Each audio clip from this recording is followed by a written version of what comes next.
একজন দোকানদার, তার একটা কর্মচারী নাম হচ্ছে ইসলাম, আর তার একটি মেয়ে আছে নাম হলো শান্তি। কর্মচারীর প্রত্যেক দিন দুপুরবেলা খাবার দিতে আসে। আস্তে আস্তে শান্তি আর ইসলামের মধ্যে একটা সম্পর্ক হয়েছে। একদিন হঠাৎ করে মালিক জানতে পারলেন যে আমার মেয়ের সঙ্গে আমার কর্মচারীর একটা সম্পর্ক হয়েছে। ঘাত ধরে বের করে দিলেন ইসলামকে। পরের দিন সকালবেলায় বাড়িতে ঘুম থেকে উঠে থেকে শান্তি বাড়িতে নেই। লোকটা বাহিরে এসে চিৎকার করে কাঁদছে, আমার শান্তি নাই, আমার শান্তি নাই, আমার শান্তি নাই। এলাকার মানুষ জড়ো হয়ে গেল, ভাই কাঁদো কেন, কি হয়েছে? ভাই আমার মেয়ে শান্তি আমার ঘরেতে নাই। আচ্ছা কি ঘটনা খুলে বলো, কি হয়েছে? এক পর্যায়ে বলছে, এই ঘোষণা, আমার দোকানে কাজ করতো ইসলাম, আমার মেয়ের সঙ্গে সম্পর্ক হয়েছে, আমি জানতে পেরে ঘাড় ধরে বের করে দিয়েছি। লোকটি ডাক দিয়ে বলতেছে, এতক্ষণ পরে বুঝতে পারলাম। আরে মিয়া, ভাবলে কি করে? যেখানে ইসলাম থাকে না সেখানে শান্তি থাকবে কি করে? কথা বলেন ঠিক কিনা? আজকে আমরা শুধুমাত্র নামাজে ইসলাম আছে, রোজাতে ইসলাম আছে, মসজিদের বাহিরে গেলে ইসলাম নাই, ব্যবসায় ইসলাম নাই, বাণিজ্যে ইসলাম নাই, চলাফেরায় ইসলাম নাই, কথাবার্তায় ইসলাম নাই, ভোট আদান প্রদানে ইসলাম নাই, কোনো সেক্টরে ইসলাম নাই। এরপরে শুধুমাত্র শান্তি আর শান্তি চাই। মনে রাখবেন, যেখানে ইসলাম থাকে না সেখানে শান্তি থাকার প্রশ্নই আসে না। কথা বলেন ঠিক না বেঠে? শান্তি চাও, ইসলামকে নিয়ে আসো, ইসলাম কায়েম করো, ইসলাম কায়েমের আন্দোলন করো, জিহাদ ফি সাবিলিল্লাহর কাজ করো। কষ্ট হচ্ছে আপনাদের? আল্লাহ রাব্বুল আলামিন বলছেন, বান্দারে, যখন আমার সমাজে আমার কোরআন দিয়া কোনো পার্লামেন্ট চলে, আমার কোরআন দিয়া যখন সমাজ পরিচালিত হবে, ওই সমাজে কখনো বেইনসাফি কোনো বিচার হবে না, কোনো ধরনের অশান্তি থাকবে না। ইসলাম প্রতিষ্ঠা যেই সমাজে হয়ে যায়, সেই সমাজে শান্তি আর শান্তি, শান্তি ছাড়া বিকল্প কোনো পথ নাই।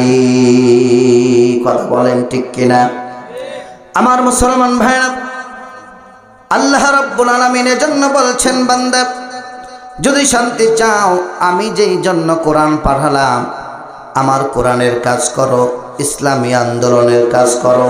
প্রত্যেকটা নবী যেই কাজ করেছে সেই কাজটা তোমাদেরও করতে হবে। আল্লাহ বলেন, শারা'a লাকুম মিনাদ-দীনি মা ওয়াসসা বিহি নূহান ওয়াল্লাযী আওহাইনা ইলাইকা ওয়া মা ওয়াসাইনা বিহি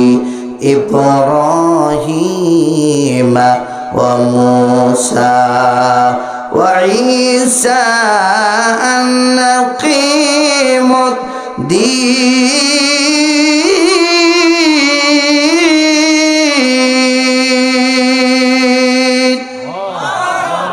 আল্লাহ রাব্বুল আলামিন বিশ্বনবী মুহাম্মদুর রাসূলুল্লাহ সাল্লাল্লাহু আলাইহি সাল্লামকে দিন কায়েমের ব্যাপারে বলছেন।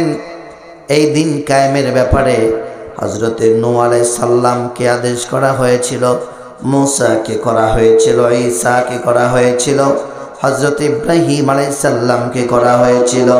অতএব বোঝা যেতেছে, দিন কায়েমের ব্যাপারে তোমরা বিরোধিতা করো না, পার্থক্য হয়ে যেও না, ফিতনা ফাসাদ সৃষ্টি করো না, ঐক্যবদ্ধ হয়ে যাও। আল্লাহর জমিনে আল্লাহর দ্বীন প্রতিষ্ঠা করার জন্য তোমরা সংগ্রাম করো। কথাটা কার? আর জোরে বলেন, কথা কার?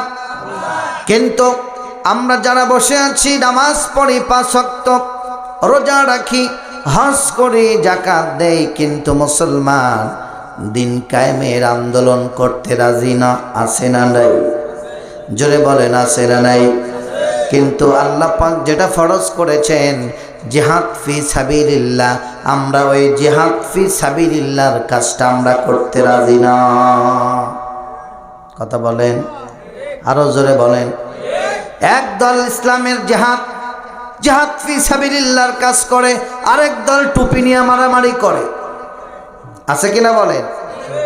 এই দেশে টুপি নিয়ে মারামারি, এরপরে দাড়ি নিয়ে মারামারি, জুব্বা নিয়ে মারামারি, পাঁচ কলি পড়বে না কোন কলি পড়বে, উঁচা পড়বে না নিচা পড়বে, এই নিয়ে মারামারি করতে করতে দিন শেষ।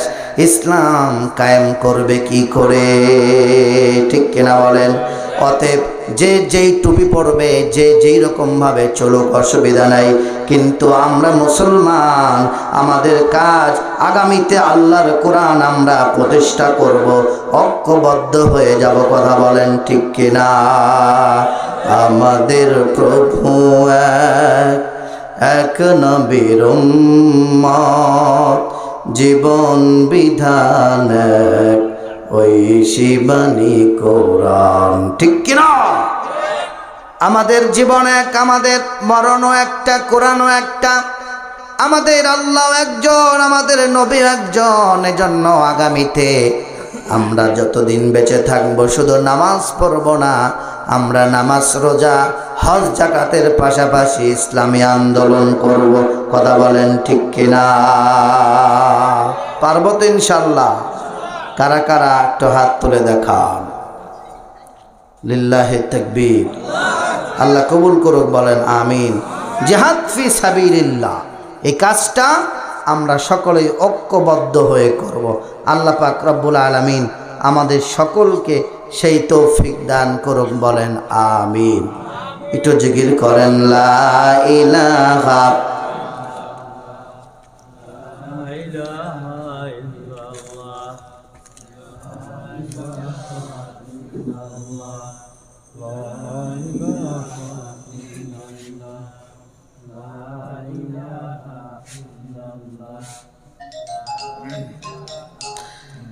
লা ইলাহা ইল্লাল্লাহু মুহাম্মাদুর রাসূলুল্লাহ